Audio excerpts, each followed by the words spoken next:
The Minecraft movie, a movie about Minecraft that came out and became the biggest thing of all time. Which honestly should not be that surprising because ironically enough, the way to make a video game movie that fans actually want is crazy idea. You actually make the movie like the thing it's based on. Because for years, Hollywood's been trying to make video game movies and anime movies and all that stuff, but they always have this weird idea that they have to make it different. The Mario movie from the 90s, Prince of Persia, Resident Evil, or like anime stuff like Dragon Ball and Death Note, right? But with the recent Mario movie, or now with Minecraft, literally all you had to do the whole time was just keep the thing like itself. And like I said, the Minecraft movie has become just the most insane, unstoppable force. Brought to us by Garrett, the dude behind Napoleon Dynamite and Nacho Libre and a bunch of other stuff you've never heard of, but everyone used to yell quotes from all the friggin' time. Like seriously, 2004 was a horrible time to walk down any high school hallway. Tots, I like your shoulders. Vote for Pedro. Yes, thank you. I have also seen that movie. But all the same, now that I can finally make a video about the Minecraft movie, I figured why not. So come along, kids, let's check it out. But before that, really quick, this video is brought to you by Raycon. Raycon is celebrating Father's Day with all of you. Dads teach us a lot of things, like how to load the dishwasher like a rabid armadillo, or how many 4-letter words you can yell before they kick you out of a t-ball game. And so Raycon is celebrating fathers with a big site-wide sale, including the Raycon Everyday Earbuds. And let me tell you, these little guys are better than ever. 32-hour battery life on a full charge, along with their new quick charge function that gives you 90 minutes of battery for every 10 minutes of charging. Active noise cancellation, a variety of styles and colors, and still like only half the price of all the other earbuds of similar quality. Now, I know every YouTuber is always like, golly gee whiz, I sure love this product I never use. But seriously, no joke, I use my Raycons literally every day. Cleaning the house, walking the dog, trying to fit this cushion into the trash can because it's completely soaked in cat pee, going to the gym. Don't let my existential dread fool you, okay? Trust me, the music sounds incredible. And like I said, Father's Day sale going on right now. Go to buyraycon.com/Meyers and get 15% off site-wide. Get one for your dad and pick up one for yourself while you're at it. Buyraycon.com/Meyers. Brought to you by Raycon.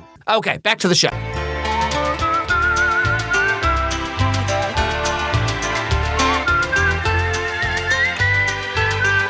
My name is Steve, and as a child, I yearned for the mines. Hey, he said the thing. That's the meme. He said the meme. But it didn't really work out. Go on! Get out of here! So I did a terrible thing. Oh, come on. Kung Fu Panda 4 wasn't that bad. I grew up. Ah, yes. Terrible idea. So the story goes that Steve over here grew up and hated life because everyone's so boring and dumb. So he decided to leave all the dumb adult stuff behind and go back to the mines he's been dreaming about for like 40 years. Head fake! Oh, yeah! My moment had finally come. I could just taste the adventure. So I mined my brains out. Until I got the black lung and died the most horrible death you've ever seen. So anyway, Steve finds this cube thing, orb box thing, and he puts them together, which opens up a magic portal, and he gets taken to the Minecraft world. This place blew my mind. I'd never seen anything like it.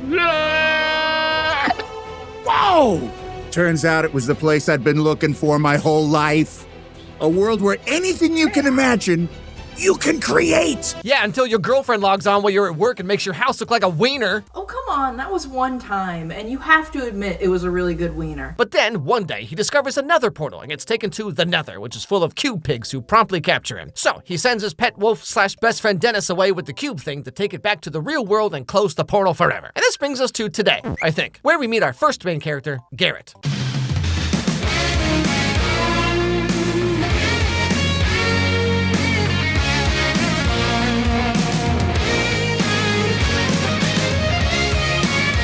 But unironically, shout out to Jason Momoa and John Cena for being cool with being goofy in movies. Cause you got Vin Unleaded and the Dwonk, and they have all these dumb contract stipulations where it's I can't lose a fight and I have to be the tallest guy on screen. And then these guys are just doing this. I respect that. So the story goes that Garrett was a national video game champion way back in 1989. Garrett Garrison took the gaming world by storm.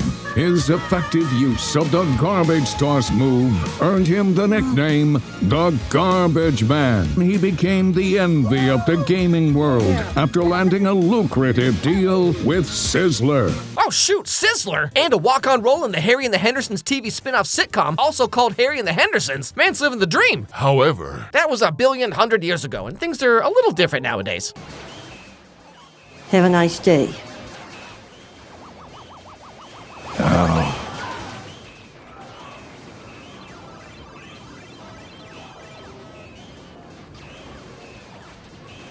Ah, crap, fact, the evil real estate company's gonna shut down the local game store. Can the local teens put aside their differences long enough to win a breakdance tournament and save their favorite hangout spot? Now, Garrett has a friend, who runs a storage container thing place, and he cuts Garrett a deal on this one storage container auction because it has something a little special. It's got an array of unisex turquoise blouses. That sounds terrible. I think it's also got a 1978 Atari Cosmos. Whoa.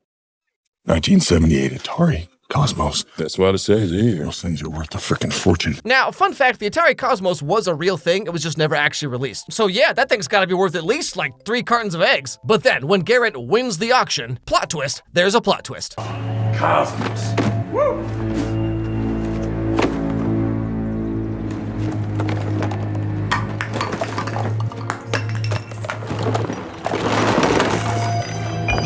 There, where is it?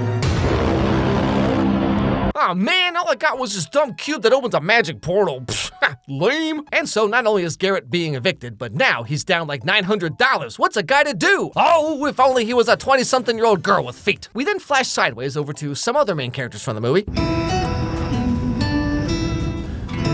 Look, Chugless was not my first choice either, but it was Mom's dying wish for us to live here. Okay, like obviously this movie's like heavy satire, right? But a lot of movies are actually written exactly like this. As you know, little brother, with whom I have a somewhat strained relationship, our mother died and told me it was her dream for us to live in a town with more pawn shops than people. Yeah, whatever, older sister who I don't like for reasons that would become clear later. This better not bring us together with an emotional bonding scene in the 3rd act of the movie. So this is Henry, who's 14, and his sister Natalie, who is apparently not 14, based on context clues, and they just moved to this small town in Idaho for some reason or something. It's so nice to meet you. Yeah, nice to meet you. Your new bosses sent you this. Oh. Yeah, people love working at the potato chip factory. Hi, why is there an alpaca hanging out of your car?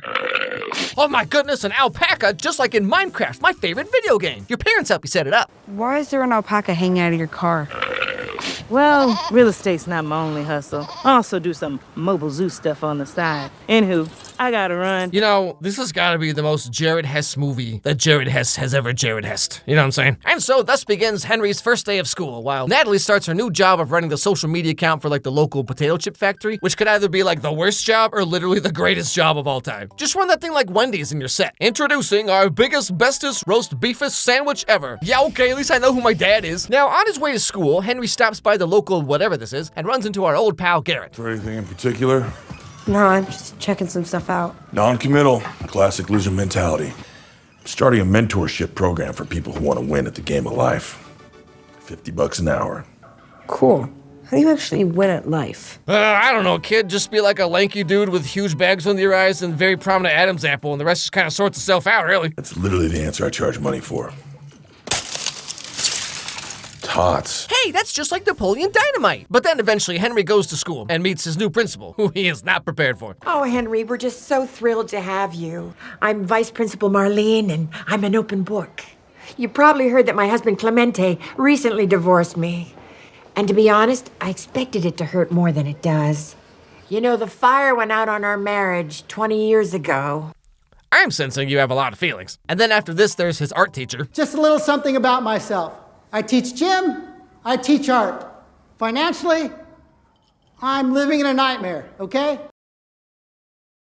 But you know, now that I'm an adult, I see teachers like this like so differently. And like, it's so weird to think about how teachers I had in school were probably the same age as me now, or even younger, which like, can you imagine? Hey kids, we're watching a movie again today because I need to sit and think about how every life choice I've made has apparently only made everything worse. So, who's ready for that Romeo and Juliet movie with the boobies in it? Now, the thing about Henry is that he's very creative and loves to draw and invent things, and probably got his head shoved into a lot of toilets.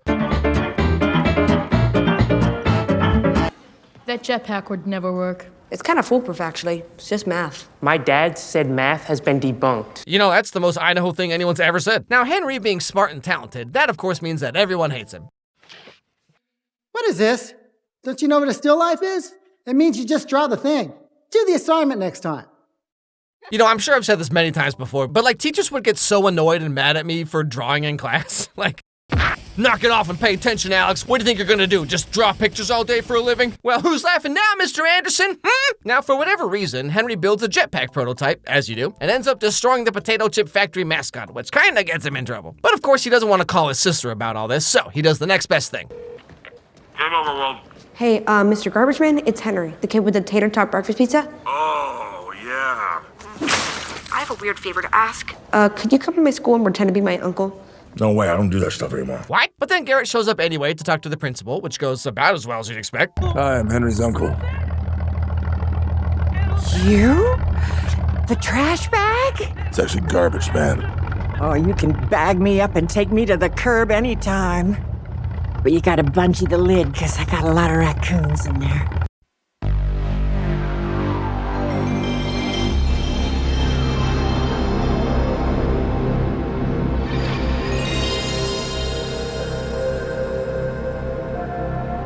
But yeah, so now Garrett and Henry are best friends. Garrett spends all his time hanging out with a 14-year-old, just like all your favorite Minecraft YouTubers. And that's when Henry finds something a little interesting laying around Garrett's shop.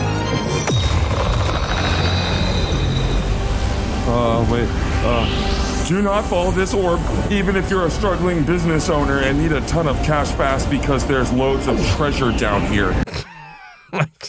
This movie is so dumb. But now, long story short, Henry puts the two things together, which pulls him to the mine from earlier in the movie, and Garrett follows him because what else is he gonna do? While this is happening, Natalie and the real estate lady follow him too because Natalie's concerned about why this kid is heading into an abandoned mine shaft, completely unaware that mine shafts and old ravines used to be the best places to find old playboys back in the day. Y'all have it so easy now, but man, when I was 13, 14, you'd find the oldest, most beat up Playboy magazine in the woods out back of your friend Jordan's house. Canon event unlocked.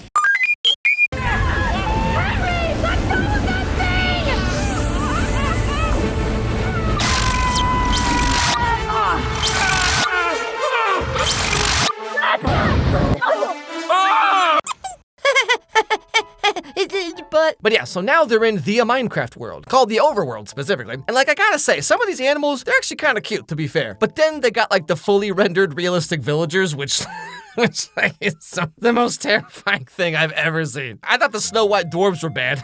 I was not ready for this. So, as Minecraft goes, nighttime comes and the monsters come out and everyone's like, ah. But then, guess who shows up to save the day?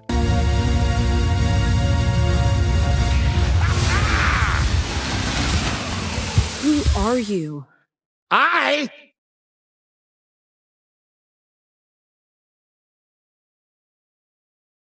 am Steve. Yeah, Jack Black is just the most Jack Black he's ever been in this movie. This dude is doing this whole shtick like he owes a lot of back taxes or something, because this is a lot.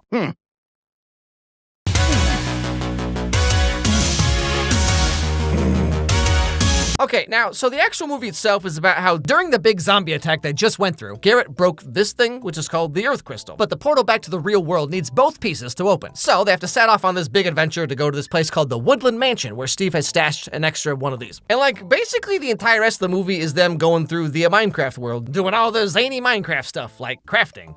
Come with me. This is a crafting table. Here's how it works. You place these elements in different patterns and come! You want to see a blade? And it was that moment every mom watching this with her kid thought to herself, yes, Jason, yes, I do. And the whole message or whatever this movie's about how creativity is punished and misunderstood. This place is dangerous, and I need to get my brother out of here. Look, your brother has a gift. You know that, right? Creativity in this world is key to survival. Okay, well, in the real world, things are a little bit different. Creative kids get picked last for gym, they sit at the bummer lunch table, and they get bullied. Is this still a true thing? Because it was definitely true when I was a kid, that's for sure. Hey, look, it's that weird kid that we all decided was weird because he's kind of quiet sometimes. Look at him, he's drawing pictures and he's actually pretty good at it. Come on, guys, let's kill him. But now, while their main mission is to get the Earth Crystal, Garrett, as you may recall, has a little something else on his mind. What's up? You know that note you left with the orb? One about the riches? There's riches everywhere. Keep a fat stash of diamonds at the Redstone mines. So this treasure load is on the way to this mansion place? Not really. It's a major detour. No diamonds. No orb. Oh, right. Sorry. Forgot to mention. Steve was being held prisoner by the pig witch lady, and she let him out so that he would go get the orb for her, hence why he's here now. But then, speaking of, the pigs attack the village, and Garrett and Steve have to combine their powers to save the day. I'm ordering you to make a full man sandwich!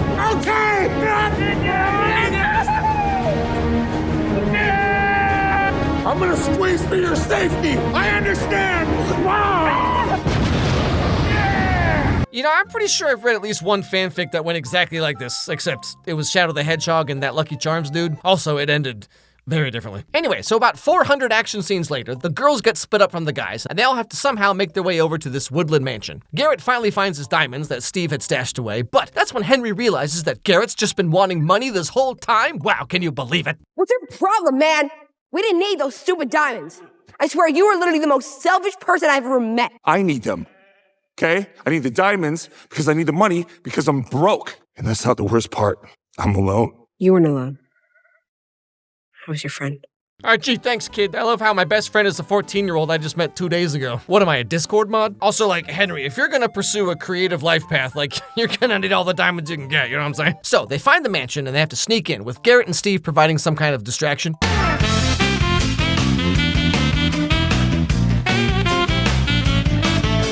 That's just like what Jack Black did on Jimmy Fallon that one time. Remember 2018, guys? I sure don't, because my brain is applesauce. But then they get caught and thrown into a fight club for reasons or something.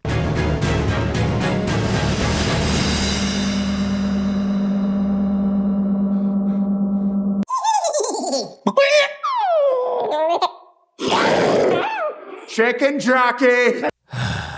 So as you all know, this scene became the biggest organic meme of all time and brought a ton of people to the theaters. So like, it's terrible for the people who worked there, but it was good for selling tickets. But the worst part about all of this is like, you know that every studio is gonna try so hard to force their own chicken jockey memes now. Like, remember how there was the panic attack scene in Puss in Boots 2 and everyone kind of latched onto it because of how realistic it was? And then immediately companies like Disney were like trying to use that as a marketing scheme. They're like, hey guys, guess what? Our movie has a panic attack too, okay? You like anxiety attacks? Oh boy, do we got a movie for you. Anyway, so the end of the movie is Henry finds the crystal, but then the pig lady shows up and takes it, and she uses it to make it permanently like nighttime so her hordes of pig monsters can go to the overworld and destroy all creativity and put any and all creative people out of work forever. Basically, the main villain of this movie is ChatGPT. What did I tell you about all that dancing?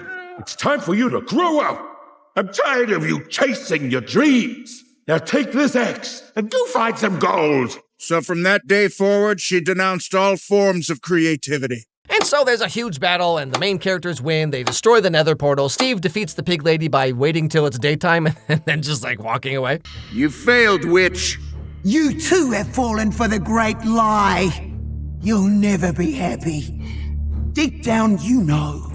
To hope, to dream, to create is to suffer. Because one day you'll make something and it turns out really good, and then you'll spend the rest of your life trying to figure out how you did that, but it was just a fluke, and you'll never make anything that good ever again. And then they all go back to the real world, including Steve. Together, we all joined forces to create the new hit game, Block City Battle Buddy. Block City Battle Buddy. Yeah, we're still in the beta phase.